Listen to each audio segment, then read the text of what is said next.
pemimpin yang fasilitatif itu kan nggak selalu bisa diciptakan begitu saja. Betul, ya. itu pertanyaannya, iya.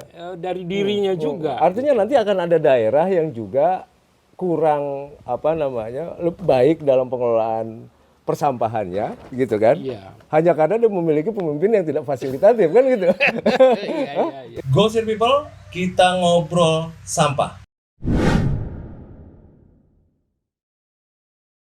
Ada salah satu TPS yang diselenggarakan berkat kerjasama antara sponsor, pemerintah daerah, swasta, dan multi pihak lainnya.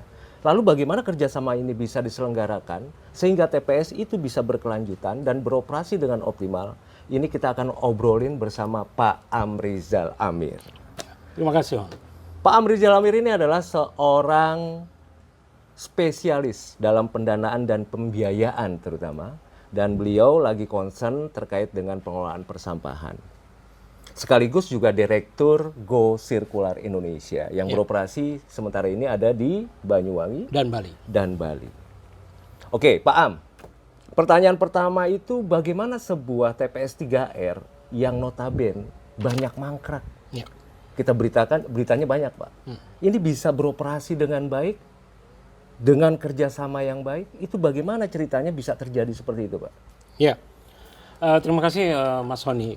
Ini memang berita yang tidak saja sekedar berita, tetapi fakta-fakta juga terjadi di lapangan ya. Bahwa kerjasama pendanaan dan pembiayaan itu menjadi salah satu titik masuk untuk mengapa sebuah infrastruktur tersebut berjalan dengan lancar. Tetapi kita tahu seperti Mas Honi sampaikan tadi bahwa di banyak daerah juga terjadi infrastruktur yang sudah dibangun dengan biaya yang sangat besar, TPST, TPS 3R, itu terancam tidak beroperasi sebagaimana desainnya. Bahkan juga beberapa sudah mulai mangkrak ya, artinya perlahan-lahan itu sudah tidak lagi beroperasi dengan seharusnya.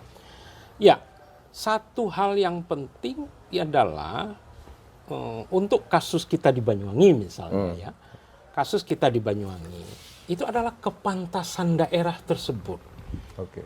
Jadi daerah ini sudah memantaskan diri untuk bisa menjalankan kerjasama pendanaan dan pembiayaan.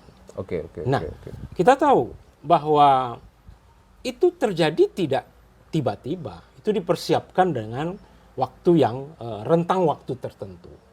2 periode kepemimpinan sebelum saat ini itu meletakkan dasar-dasar yang cukup kuat yang kita sebut, mungkin Mas Honi udah paham itu, kolaboratif governance. Apa? Tiangnya ada 3, pilarnya ada 3. Ya. Bagaimana desain institusinya dipersiapkan dengan cermat, bagaimana kebijakan dan regulasi, dan yang terakhir adalah insentif dan disinsentif yang memang disediakan. Ada 3. Kalau kita ulang lagi dari belakang, insentif, disinsentif, kemudian desain institusinya, dan kebijakan regulasi yang sifat 3 ini mengunci kepada kolaboratif government tadi. Ini supaya saya jadi nggak salah paham, ini yang dimaksud di Banyuwangi itu adalah TPS yang melayani 1 juta jiwa atau 250.000, bukan? KK. 250.000 KK. Ya, artinya kapasitas ya, walaupun sekarang masih on progress untuk dapat memenuhi kapasitas tersebut dan sedang berlangsung. Ya, supaya saya nggak salah paham gitu, Pak. Pas. Di tengah kebijakan pemerintah di mana tidak ada TPA, ini kan TPS 3R menjadi penting banget ya. Andalan lah untuk penanganan masalah sampah, pengurangan masalah sampah. Tapi kan kita juga tahu banyak juga TPS yang tidak berfungsi dengan optimal, bahkan ada yang tidak berfungsi. Ini ada satu pembelajaran di Kabupaten Banyuwangi, ada satu TPS kerjasama dengan sponsor, pemerintah daerah dan unsur lain, dia bisa bekerja sama dengan optimal. Ini juga jadi mengundang keingintahuan kita nih, bagaimana kerjasama itu bisa dilakukan, Pak? Iya. Ini bukan sesuatu yang kebetulan, Mas Honi ya. Itu dipersiapkan 5 mungkin 10 tahun yang lalu. Dan Banyuwangi sudah membuktikan kepantasannya untuk bisa menjalankan kerjasama pendanaan dan pembiayaan ini. Jadi faktor terpenting itu pemerintah daerahnya nih? Pemerintah daerahnya, mempersiapkan diri dan menyiapkan lingkungan yang memungkinkan swasta, sponsor, pemerintah desa maupun institusi-institusi lain yang terlibat di situ. Gitu. Jadi kerjasama itu tidak datang ujuk-ujuk begitu saja. Jadi pemerintah yang memberikan ruang, yang dalam teorinya itu Mas Soni kan sudah tahu, fasilitatif governance ya, pemerintah yang fasilitatif, kolaboratif governance. Ya. Oh ya, kolaboratif governance. Iya paham. Kita tahu kalau itu kan given ya. Ya. Kalau semuanya kepala daerah yang bisa fasilitatif terhadap tata kelola pengelolaan sampah itu kan given gitu. Nah, bagaimana kemudian ada nggak intervensi yang bisa dilakukan untuk dapat kepala daerah ini punya perhatian terhadap pengelolaan sampah? Ya, ini kayak mengambil jerami penjahit di dalam jerami. Iya. Artinya apakah ini kasuistik atau bisa direplikasi hal yang seperti Sesungguhnya ini? Bisa, karena memang faktanya itu bisa dilakukan oleh daerah-daerah kalau memang mengikuti pakemnya ya, mengikuti langkah-langkahnya. Tetapi bahwa satu daerah persis memulai dari langkah berapa, itu kan tergantung dari situasi daerah itu sendiri. Nah, kita kembali ke pertanyaan pokok Mas Honi tadi.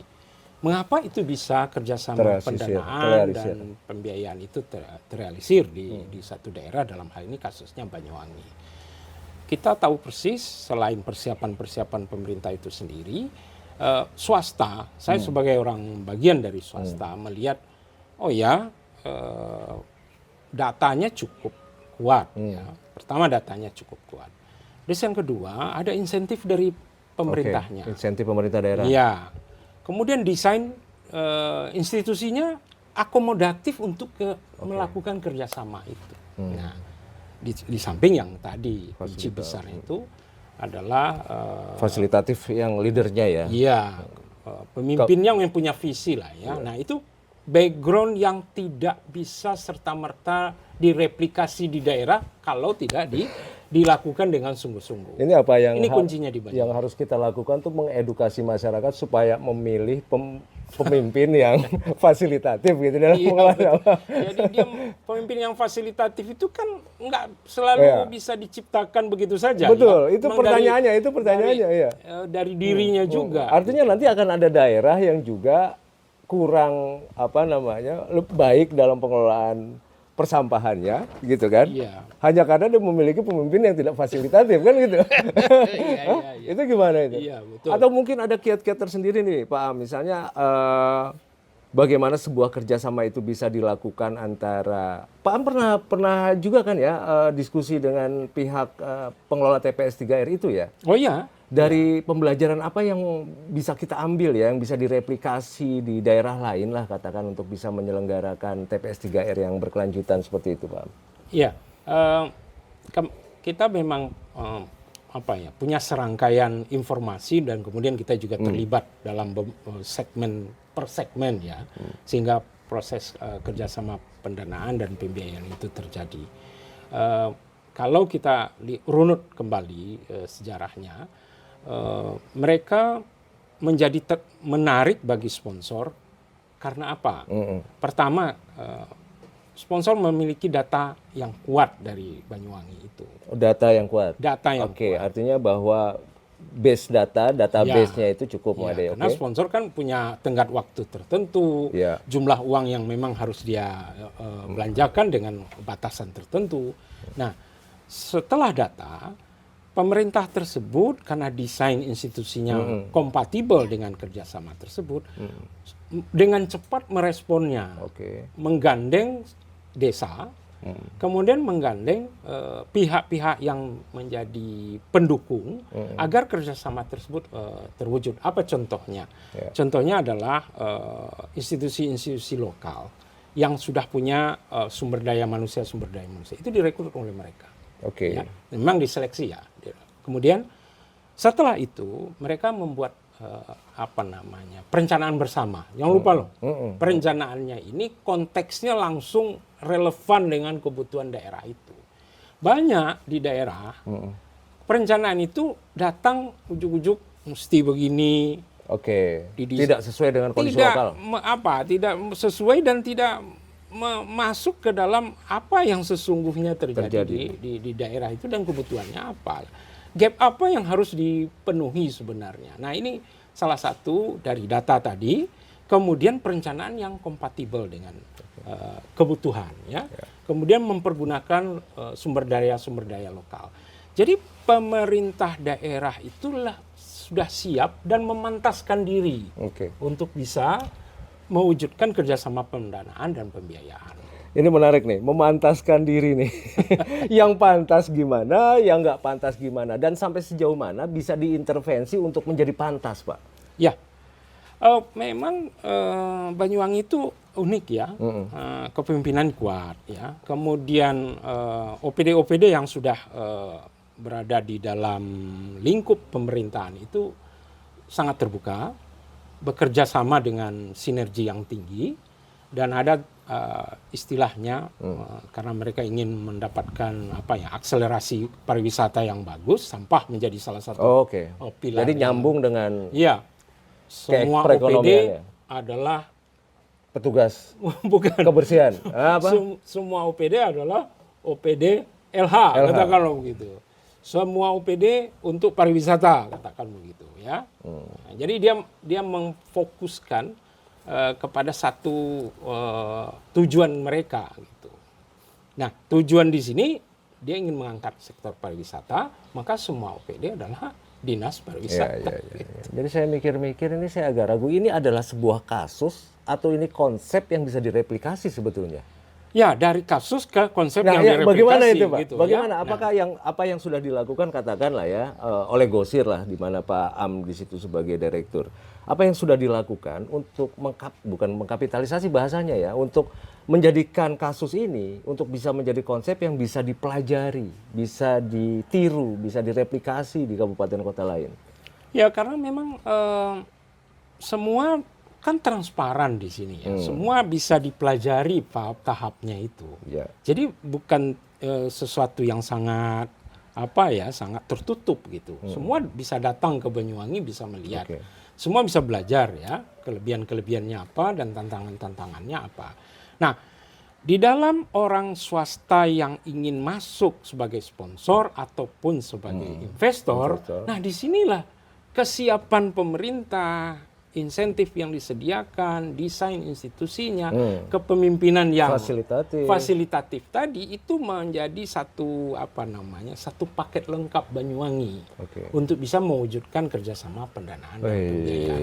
Saya ingin jelaskan sedikit, uang pemerintah Banyuwangi bukan tidak terbatas loh, terbatas loh, ya terbatas. Tetapi dia tahu dia harus mengalokasikan untuk memancing ibarat gula, memancing semut-semut untuk datang gitu ya, dan turut menikmati dalam tanda petik berkontribusi untuk bisa menyelesaikan masalah persampahan di Banyuwangi. Jadi dengan kemampuan dia memantaskan diri untuk mendatangkan sektor sumber-sumber pendanaan lain, sehingga ya dengan sendirinya sekarang kita tahu lah Banyuwangi bisa dengan memasukkan akselerasi uang sedikit, swasta bisa lebih leluasa masuk di sini. Iya, saya kira jadi menarik ya, karena semua kabupaten kota, hampir semua ya, persoalan persampahan itu menjadi penting bagi daerah ya. Dan tentu saja keterampilan, keahlian, pengalaman ini menjadi sangat bermanfaat bagi mereka untuk bisa direplikasi gitu. Nah ini sebetulnya apa hal penting, Pak? Hal yang terpenting ketika kita ingin membuka kerjasama dengan pihak sponsor. Apa yang harus dilakukan kabupaten kota? Iya, kita balik ke fakta-fakta yang sudah ada di Banyuwangi ya. Pertama, pemerintah memantaskan diri dengan segala atribut-atribut yang memungkinkan. Pemerintah daerahnya ya? Pemerintah. Itu kekuatan besar. Artinya kuncinya di situ ya? Iya. Kesiapan pemerintah daerah? Iya. Kepantasan pemerintah daerah? Kepantasan pemerintah daerah. Dengan melakukan tugas-tugasnya yang seharusnya untuk mendatangkan pihak-pihak lain datang ke Banyuwangi, berkolaborasi di Banyuwangi. Collaborative government yang istilah ini. Kepemimpinan yang kolaboratif ya. Tentu itu datang dari sosoknya ya. Nah, yang kedua, mereka tahu persis uang yang akan mereka belanjakan itu untuk hal-hal dasar sudah harus selesai lebih dulu di dalam aspek persampahan. Tetapi untuk mengakselerasi supaya semua target dan sasaran itu dia menggandeng pihak-pihak lain dan menyediakan insentif-insentif yang memungkinkan swasta itu masuk. Nah, yang ketiga adalah masyarakatnya. Ini yang jangan lupa. Sampah itu bukan soal mesin dan bagaimana teknologi, tapi bagaimana masyarakatnya teredukasi dan masyarakatnya mendukung. Tidak hanya sekedar ya masyarakat tahu kemudian ya oke lah silakanlah pemerintah jalan, kami ingin lihat-lihat saja. Nggak, pemerintah di Banyuwangi itu dalam hal ini desa ya, itu turut aktif sejak awal dilibatkan. Nah, ini daerah lain kan belum tentu ya, mungkin sifatnya bisa tolak belakang dengan itu. Sejak awal dilibatkan pemerintah desa. Dan terakhir masyarakatnya terus menerus diedukasi. Kita tahu persis lah bagaimana dari awal sampai sekarang proses edukasi, proses sosialisasi itu dikeroyoki bukan hanya oleh pemerintahnya saja, pemerintah daerah dan pemerintah desa. Banyak LSM, NGO yang juga berpartisipasi di dalam soal sosialisasi ini. Namun bagaimana pemerintah daerah bisa memfasilitasi itu sehingga menjadi kerjasama yang efektif? Nah, muncul karena memang sudah punya inisiatifnya, punya rumahnya, kemudian yang masing-masing mengambil perannya, NGO mengambil sosialisasi, edukasi, kemudian pemerintah mengakselerasi swasta untuk masuk berinvestasi, kemudian juga pemerintah mengundang perguruan tinggi. Jadi pemerintah daerah ini cukup cukup terampil untuk menjaga momentum dan membuat persampahan itu menjadi salah satu bersama ya, urusan bersama. Jadi kalau ada di nasional itu sampah adalah urusan bersama, tetapi di sini diterjemahkan selain urusan bersama adalah tanggung jawab kita, kan gitu ya. Kayaknya nih memang kita harus bisa menyimpulkan bahwa faktor utamanya itu adalah pemerintah daerah. Sehingga apabila ada pemerintah daerah lain yang ingin mengetahui lebih lanjut, bisa datanglah ke Banyuwangi. Begitu lagi. Kalau perlu difasilitasi oleh Go Sirkular nggak? Atau mungkin akan jadi guide lah setidaknya untuk bisa mengenal lebih lanjut. Menjelaskan. Jadi kita wisata pengelolaan sampah TPS 3R ya. Iya. Paham. Sampai di sini dulu kita ngobrol. Tahan dulu. Nanti kita akan ketemu lagi di seri berikutnya. Oke, Go Sir. Terima kasih. Sampai jumpa lagi.